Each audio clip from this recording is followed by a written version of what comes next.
سورہ مبارکہ کوثر قرآن مجید کا مختصر اور مکمل سورہ۔ اللہ کے کلام میں اس سورے کو خاص اہمیت حاصل ہے، اس لیے کہ جس کے نام پہ یہ سورہ نازل ہوا ہے اسے بھی اللہ کے نزدیک خاص خصوصیت حاصل ہے۔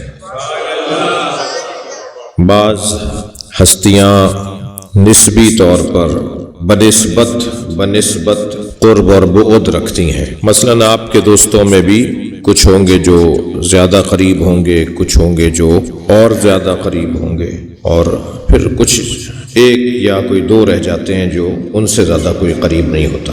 تو وہ جو تھوڑا سا دور ہوتے ہیں وہ ان کے لیے وسیلہ، جو تھوڑا سا دور ہوتے ہیں وہ ان کے لیے وسیلہ۔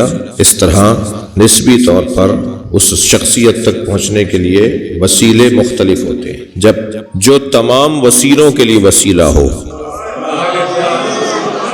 اس کا مقام بہت بلند ہے، اس کا مقام خاص ہوتا ہے، اس کی حیثیت خاص ہوتی ہے۔ میں یہیں آپ کی ولائی سماعتوں کے لیے ایک جملہ کہہ دوں کہ ساری کائنات کے لیے وسیلہ اہل بیت، اور اہل بیت کے لیے وسیلہ فاطمہ زہرا۔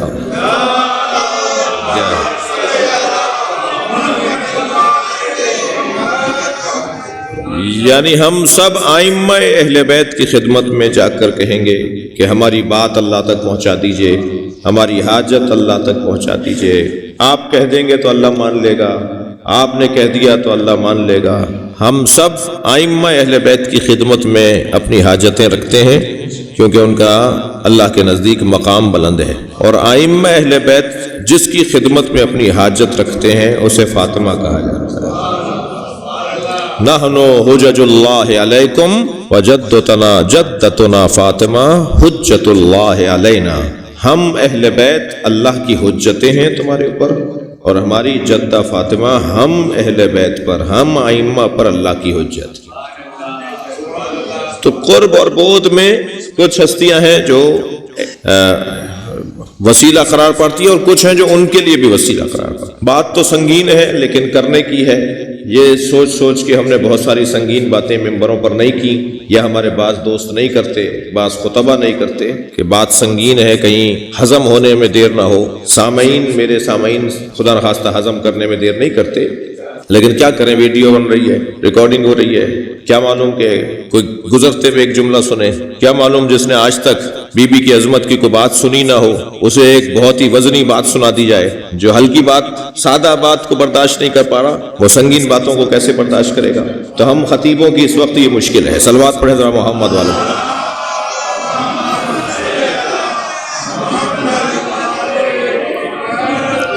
ہم خطیبوں کی اس وقت یہ ایک خاص مشکل ہے، اور بات نہ کریں تو اپنے اندر سے ایک قلق سا رہتا ہے کہ ہم نے بات چھوڑ دی، اور کریں تو پھر ایک میسج چلنا شروع ہوتے ہیں کہ یہ غالی ہو گئے، یہ مشرک ہو گئے، یہ کافر ہو گئے۔ اچھا، زیادہ تر بول وہ رہے ہوتے ہیں کہ جن کا اپنا کوئی خاص مطالعہ نہیں ہوتا، تو ہم ایک خاص مشکل میں ہیں۔ سنگین باتیں نہیں ہو پا رہی ہیں ہم سے ممبروں پر، اور تھوڑی بہت کرتے بھی ہیں تو کبھی کبھی ایسا ہو جاتا ہے۔ قرب الہی میں دقت چاہوں گا اپنے محترم سننے والوں سے، قرب الہی میں جو مقام سیدہ کا ہے وہ کسی اور کا نہیں ہے۔ قرب الہی میں اللہ کے قرب، قریب ترین آخری بندہ کون ہے جو اللہ سے سب سے قریب؟ لفظ میں اور بہتر کروں، جو آخری بندہ ہوگا نا وہی اس کا حجاب بنے گا۔ جو سب سے آخری بندہ ہوگا، یعنی اس کے بعد پھر اللہ سے کوئی قریب نہیں ہے، وہی پھر اللہ کا حجاب بنے گا۔ یعنی اس کا وہ ہے جو ساری دنیا پر جلوہ کر رہا ہے اور اللہ اس پہ جلوہ کر رہا ہے۔ تو حجاب کون بنا؟ اللہ کے اور مخلوق کے درمیان جو حجاب کا کام کر رہا ہے وہ بندہ ہے جو سب سے آخر میں جا کر قرب رکھتا ہے۔ دقت چاہوں گا عزیزان گرامی، اللہ اور مصطفیٰ سرکار کے درمیان جبریل واسطہ نہیں ہے۔ یعنی میں اگر یوں کہہ دوں کہ جبریل اللہ سے لیتا ہے اللہ کا کلام اور سرکار تک پہنچاتا ہے، جبریل علیہ السلام اللہ سے لیتے ہیں اور سرکار تک پہنچاتے ہیں، تو پھر معراج کے موقع پہ کیوں کہا کہ میں اگر آگے بڑھا تو جل جاؤں گا؟ اس کا مطلب یہ ہے کہ جبریل کا وہاں گزر نہیں ہے، کوئی اور وجود ہے جو وہاں سے لیتا ہے اور مصطفیٰ کو دیتا ہے۔ صلوات پڑھ لیں ذرا محمد وآلہ۔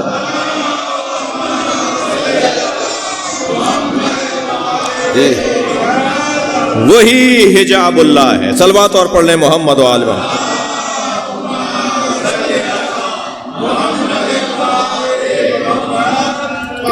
ایک اور صلوات نبی کی ذات پہ. اللہم صلی علی محمد. مزہ نہیں آیا اس کا؟ گونج بہت رہا ہے آپ کا یہ. ایک اور صلوات نبی کی ذات پہ.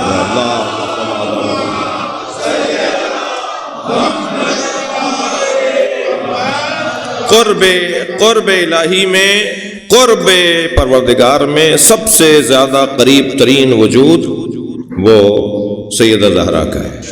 سیدہ زہرا. انا اعطیناک الکوثر. اے میرے حبیب، ہم نے آپ کو خیر ہی خیر عطا کر دیا. کوثر، ہم نے آپ کو خیر ہی خیر عطا کر دیا. خیر مطلق، خیر محض، ہر زاویے سے خیر. اب کہا جی کوثر کے معنی ہے حوض کوثر. کوثر کا مطلب ہے اسلام. کوثر کا مطلب ہے شریعت. پتہ نہیں 17-18 معنی کوثر کے. ایک معنی کر دیے کوثر کے کہ کوثر کا مطلب ہے فاطمہ زہرا. تو کہنے لگے کہ ایک معنی ہے، وہ جو 15 معنی ہیں، وہ جو 16-17 معنی ہیں، انہیں ہم مراد لیں یا اسے مراد لیں. تو قرآن کی ایک آیت دوسری آیت کی تفسیر کرتی ہے. تفسیر ہی سب سے اچھی وہ ہے جس میں قرآن کی تفسیر کر رہا ہو. یعنی جہاں قرآن کی آیت کی تفسیر ہمیں قرآن سے مل جائے، اس سے اچھی تفسیر نہیں ہے. ایک آیت دوسری آیت کی تفسیر کر رہی ہے. کوئی حدیث مبارکہ تک جانے کی جب ضرورت پڑتی ہے جب آیت نہ ہو، اور عقل کے تقاضوں پر جب بات کرنی پڑتی ہے جب حدیث نہ ہو. اقوال انبیاء کے اوپر جب عمل کرنا پڑتا ہے جب حدیث نہ ہو. تو یہ تدریجی طور پر ہے. ٹھیک ہے، تدریج درجہ بدرجہ ہیں. ایسا نہیں ہے کہ میں ایک آیت لے کر بزرگوں کے اقوال کو ڈھونڈوں اور اس آیت سے جوڑوں اور کہوں جی تفسیر ہو گئی. نہیں، اگر آیت کے ساتھ آیت ہے تو مجھے آیت کو آیت کے ساتھ پہلے جوڑنا ہوگا. قاعدہ، قانون، طریقہ، طور طریقہ یہ ہے. تو ایک آیت دوسری آیت کی تفسیر کرے تو یہ بہترین تفسیر ہے. مثلا ارشاد ہوا الرحمن علی العرش استوى. رحمان عرش پر بیٹھا ہوا ہے. اب یہ آیت ہمیں الجھا رہی ہے. ایک ذہن میں سوال آ رہا ہے کہ اس کا مطلب ہے کہ رحمان زمین پر نہیں ہے. رحمان زمین پر نہیں ہے، رحمان مکے میں نہیں ہے، رحمان کراچی میں نہیں ہے، رحمان عرش پر ہے. تو اب دوسری آیت اس کی تشریح کرے گی، اور تشریح یہ ہے کہ اللہ الصمد، اللہ بے نیاز ہے. اللہ کسی جگہ کا محتاج نہیں ہے. آپ نے اس جگہ پر بٹھا دیا، اس کا مطلب ہے کہ اس کے لیے جگہ چاہیے. جگہ تو اسے چاہیے ہوتی ہے جو جسم ہو، اور جو جسم ہوتا ہے وہ محتاج ہوتا ہے. کئی چیزوں کا محتاج ہوتا ہے جسم. جی، تغیر و تبدل کا محتاج ہوتا ہے، وقت کا محتاج ہوتا ہے جسم، مکان کا محتاج ہوتا ہے جسم بہت سی چیزوں کا محتاج ہوتا ہے. اور جب میں نے جسم مان لیا اللہ کے لیے تو میں نے اس کی محتاجی کو مان لیا. اور جو محتاج ہو وہ سمجھ نہیں ہوتا. یا دوسرا لفظ کہوں، جو محتاج ہو وہ محتاجوں کی حاجت روائی نہیں کرتا. تو ماننا پڑے گا کہ ایک آیت ہمیں یوں سمجھا رہی ہے کہ وہ جو عرش ہے اس سے مراد کوئی مکان نہیں ہے، کوئی جگہ نہیں ہے، کوئی تختہ نہیں ہے، کوئی بیٹھک نہیں ہے، کوئی کرسی نہیں ہے. یہ کرسی کا لفظ استعمال ہوا ہے یہ جلالت کے لیے ہوا ہے. یہ عرش کا جو لفظ استعمال ہوا ہے یہ علویت کے لیے بلند استعمال ہوا ہے. سب سے بلند ہے، سب سے اونچی جگہ پر ہے. اب جگہ نہیں، سب سے اونچا ہے. وہ جہاں ہوگا وہی عرش ہے، وہ جہاں بیٹھ جائے گا وہی کرسی ہے. اور وہ کہاں نہیں ہے؟ صلوات پڑھ لیں محمد و آل محمد پر.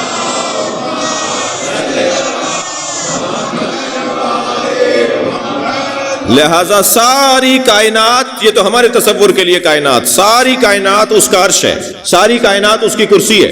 اب ایک آیت دوسری آیت کی تفسیر کر رہی ہے. مثلا قل لا اسألکم علیہ اجرا الا المودۃ فی القربى. اے میرے حبیب ان سے کہہ دو کہ میں تم سے کچھ نہیں مانگ رہا اپنی رسالت کی اجرت کے طور پر سوائے یہ کہ قربہ سے مودت کرو. تو اب کہا جی قربہ سے مراد فلاں ہے فلاں ہے فلاں ہے؟ تو نہیں، اسی آیت کا آخری حصہ قربہ کی تشریح کر رہا ہے، تفسیر کر رہا ہے. وَمَن يَقْتَرِفْ حَسَنَةً نَزِدْ لَهُ فِيهَا حُسْنًا. جس نے ایک حسنہ حاصل کر لیا ہم اس کے حسن ہی حسن میں اضافہ کریں گے. تو یعنی قربہ کے جس کو پا لینا حکم الہی ہے، اس کا دوسرا نام قرآن نے رکھا ہے حسنہ. وہاں کہا لا اسألکم علیہ اجرا الا المودۃ فی القربى، قربہ سے مودت. اب قربہ کیا ہے؟ آگے چل کے اسی آیت میں کہا وَمَن يَقْتَرِفْ حَسَنَةً نَزِدْ لَهُ فِيهَا حُسْنًا. جس نے ایک حسنہ حاصل کر لیا اس کے ہم حسن میں اضافہ کریں گے. اور ہم صبح شام صدیوں سے ایک دعا مانگتے آ رہے ہیں، ائمہ نے ہمیں سکھائی پڑھائی، ربنا آتنا فی الدنیا حسنہ وفی الآخرۃ حسنہ وقنا عذاب النار، یا اللہ ہمیں دنیا میں بھی حسنہ عطا فرما اور آخرت میں بھی حسنہ عطا فرما۔ اور قرآن کہہ رہا ہے وَمَن يَقْتَرِفْ حَسَنَةً نَزِدْ لَهُ فِيهَا حُسْنًا، جس نے ایک حسنہ پا لیا ہم اس کے حسن میں اضافہ کریں گے۔ ہم نے جب آیت کی تفسیر حدیث میں دیکھی تو بی بی زہرا نے فرمایا میں ہی حسنہ کا لفظ ہوں جو قرآن میں آیا ہے۔ صلوات پڑھیں گے محمد و آل محمد۔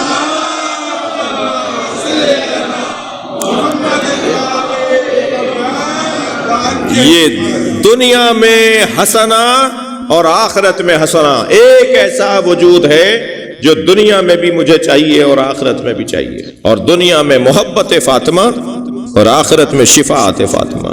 یہاں بھی سیدہ کے بغیر میرا اور آپ کا گزر نہیں ہے، اور آخرت بھی سیدہ کے بغیر تکمیل تک نہیں پہنچے گی۔ اب ایک آیت دوسری آیت کی تفسیر کر رہی ہے۔ اس آیت کریمہ میں انا اعطیناک الکوثر، اے میرے حبیب کہہ دو کہ اے میرے حبیب ہم نے تمہیں خیر ہی خیر کوثر عطا کر دیا۔ اب کوثر سے مراد ہم کہہ رہے ہیں جی فاطمہ بی بی، کہنے لگے نہیں اس سے مراد فلاں چیز ہے۔ اچھا اس سے مراد اگر فلاں چیز ہے تو اسی سورہ کی آخری آیت اس کی تفسیر کر رہی ہے۔ ان شانئک ھو الابتر، آپ کو اولاد کا تانا دینے والا ہی بے اولاد رہے گا۔ تو ماننا پڑے گا کوثر سے مراد ایک اولاد ہے، ایک بیٹی ہے۔ صلوات پڑھیں گے محمد و آل محمد۔